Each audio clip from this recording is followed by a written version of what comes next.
Premix coffees అనేవి తాగుతూ ఉంటారండి. బయట దొరికేస్తున్నాయి, చాలా కంపెనీలు దొరికేస్తూ ఉంటాయి. కానీ దాని గురించి మీరు కొంచెం తెలుసుకోవాలండి. కాఫీ అనేది మంచిదే, 3 to 4 కప్స్ అనేది తాగొచ్చు. కానీ ఈ ప్రీమిక్స్ కాఫీ అనేది వెరైటీ మాట. ఏంటంటే అసలు తాగకూడదు. ఎందుకో చెప్తాను.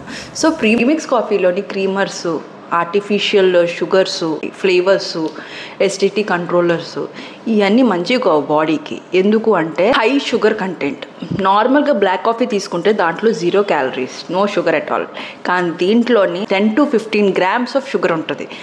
దీనివల్ల ఏంటంటే డయాబెటీస్ ఉన్న వాళ్ళకి పెరిగిపోతుంది షుగరు, ఇన్సులిన్ రెసిస్టెన్స్ వస్తుంది, ఇవన్నీ వెయిట్ పెరిగిపోతూ ఉంటారు.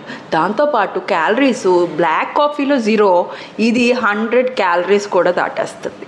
సో అంత మంచిది కాదు. అండ్ క్రీమర్స్ అంటారా, అది palm oil. Better always go for black coffee. ఈ యొక్క ఆర్టిఫిషియల్ ప్రీమిక్స్ రిమిక్స్లతో వద్దండి.